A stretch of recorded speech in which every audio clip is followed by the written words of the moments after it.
있잖아, 2010년에 초등학교 4학년 국어 교과서에 실린 사람이 있어.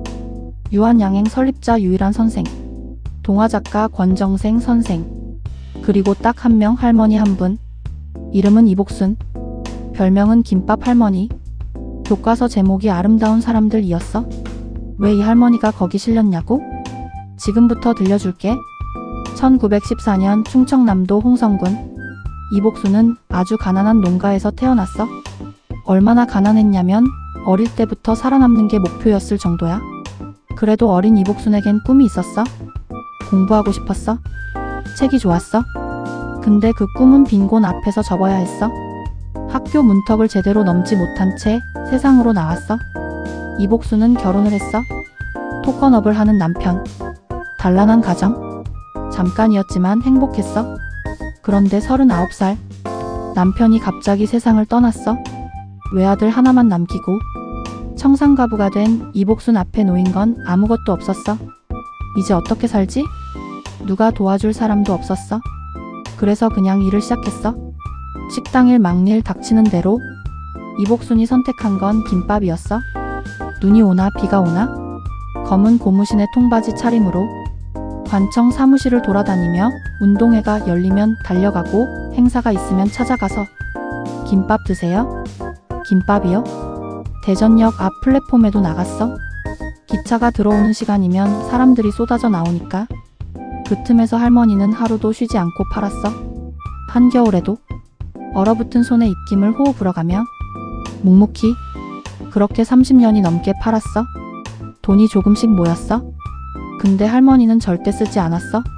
한겨울에도 집에 보일러를 틀지 않았대. 너무 추워서 같이 살던 손자들이 동상에 걸릴 정도로. 새 옷은 사지 않았어. 외식은 없었어. 번 돈은 그대로 모았어. 내가 쓰면 안 되는 돈이야. 할머니는 그렇게 생각했어. 왜냐고? 아직 그 돈을 줘야 할 사람들이 있다는 걸 알고 있었거든. 세월이 흘러 이복순은 김밥 장사만 하지 않았어. 식당도 해보고 여관도 운영했어. 몸이 10개라도 모자랄 만큼 바빴대. 당시 이복순과 대전 중앙시장에서 인연을 맺었던 성옥심이라는 여성이 나중에 이렇게 회고했어. 언니는 포목점의 식당의 여관까지 몸이 10개라도 부족할 만큼 바빴는데도 항상 나를 살뜰히 챙겨줬어요. 그렇게 억척스럽게 일한 덕분에 재산이 불어났어.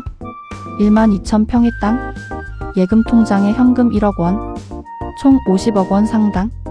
그런데 이복순은 그 돈을 보면서 생각했어. 이걸 어디에 써야 하지?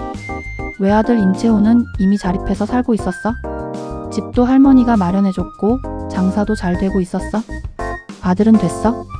남은 돈은 좋은 일에 써야지. 할머니는 평생 배우고 싶었어. 학교에 가고 싶었는데 가난 때문에 못 갔어. 그 아픔이 70년이 지나도 사라지지 않았어. 그리고 어느 날 신문에서 기사를 읽었어. 등록금이 없어서 대학을 그만두는 학생들이 있다. 할머니는 그 기사를 보고 눈물이 났대. 내가 그 아이들이었는데, 공부하고 싶어도 못했는데, 내 돈을 그 아이들한테 줘야겠다. 그렇게 결심했어. 1990년 11월 충남대 총장실에 낯선 할머니 한 명이 찾아왔어. 저 기부를 하고 싶어서요. 비서가 총장에게 전했고 총장이 나왔어. 할머니가 내민 건 2가지였어. 현금 1억 원이 들어있는 예금 통장, 시가 50억 원짜리 12,000평의 땅 문서. 총장은 눈이 휘둥그레졌어. 당시가 1990년이야. 지금 돈으로 치면 수백억 원에 달하는 금액이야. 그런데 더 놀라운 건 따로 있었어. 할머니는 이렇게 말했어. 제 이름은 밝히지 말아주세요. 그냥 전직 사업가라고만 해주세요. 기부 사실이 알려지자 온 사회가 뒤집어졌어. 1990년 당시 우리나라에선 기부 문화 자체가 없었어. 부자도 아니고 기업인도 아니고 그냥 평범한 할머니가 50억을 기부했다고? 도대체 누구야? 전국 언론이 달려들었어. KBS, MBC 신문사들이 익명의 독지가를 추적하기 시작했어. 결국 얼마 후 이름이 밝혀졌어. 이복순, 76세. 김밥 팔아 모은 전 재산을 기부한 할머니. 그때 비로소 공식 석상에 나선 이복순 할머니는 이렇게 말했어.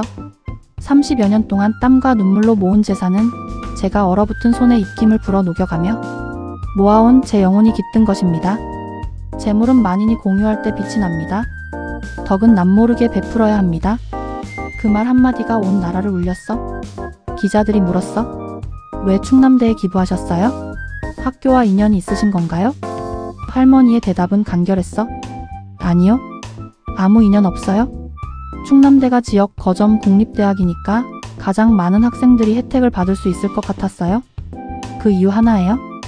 돈을 어디에 기부할지도 철저하게 합리적으로 따졌어. 본인 이름은 숨겼지만 학생들이 받을 혜택은 최대로 계산했어. 이복순 할머니는 독실한 불교 신자였어. 법명이 있었어. 정심아. 뜻풀이를 하면 바른 마음으로 꽃을 피운다. 절에서 받은 이름이었는데 사람들은 나중에 이 이름이 할머니의 인생 전체를 담고 있다고 했어. 평생 바른 마음 하나로 살았고 마지막에 아름다운 꽃을 피웠으니까. 충남대는 이 법명을 따서 장학재단 이름을 만들었어. 정심화 장학재단. 그리고 할머니의 기부를 씨앗 삼아 캠퍼스에 대형 문화회관을 짓기로 했어. 이름은 정심화 국제문화회관. 1817석 규모의 대공연장, 450석 홀, 200석 홀까지 갖춘 충청권 최대 문화공간이야. 지금도 그 건물이 그 이름으로 서 있어. 1992년 정심화 국제문화회관 기공식이 열렸어. 삽을 뜨고 테이프를 자르고 많은 사람들이 박수를 쳤어. 그 기공식 자리에서 이복순 할머니는 의식을 잃고 쓰러졌어. 기쁨이 너무 컸던 걸까? 몸이 이제 쉬어도 된다고 느낀 걸까? 기공식 딱 사흘 후 이복순 할머니는 지병이었던 심장병으로 세상을 떠났어. 1992년 7월, 향년 79세. 뉴스는 이렇게 보도했어. 그 뜻이 결실을 거둬 장학회관 기공식이 있던 날, 의식을 잃고 쓰러져 끝내 지병인 암으로 운명을 달리했다. 삶과 죽음이 따로 없다는 불교에서의 말대로 이복순 할머니는 이제 영원의 길로 들어섰습니다. 할머니가 떠난 후에도 이야기는 끝나지 않았어. 1991년 정심화 장학재단 창립. 이후 391명에게 장학금 6억 5천만 원 지급. 1992년 정심화 국제문화회관 기공식. 2000년 문화회관 완공. 2002년 할머니 흉상을 회관 현관에 제막. 2010년 초등학교 4학년 국어 교과서 아름다운 사람들의 수록. 2017년 생전의 자매처럼 지내던 성옥신 89세 여사가 충남대에 5억 원 기부. 복순 언니처럼 하고 싶었다고 눈물 흘렸어. 2025년 3월 88세 윤근 여사가 40억 원 부동산을 충남대에 기부. 35년 전 김밥 할머니를 보고 마음에 품은 소원이었다고 말했어. 있잖아. 이복순 할머니는 배우고 싶었어. 못 배웠어. 가난 때문에. 남편도 잃었어. 39살에 혼자 검은 고무신 신고 한겨울 얼어붙은 손에 입김을 불어가며 30년 넘게 김밥을 팔았어. 그리고 76살에 그 전부를 내놨어. 이름도 밝히지 않고 외아들 목도 남기지 않고 전부. 그러면서 딱 한마디만 했어. 돈 없어서 공부 못하는 젊은이들을 위해 써달라. 그게 다였어. 근데 있잖아, 그 한마디가 35년이 지난 지금까지도 계속 새로운 선행을 낳고 있어. 성옥심 여사의 5억, 윤근 여사의 40억. 모두 이복순 할머니를 보고 결심한 사람들이야. 그래서 그 이름이 아직도 살아있어. 검은 고무신을 신고 뛰어다니던 그 할머니의 이름이 충남대 정심화 국제문화회관 현관의 흉상으로 초등학교 4학년 국어 교과서 속에, 그리고 수백 명 학생의 장학증서 위에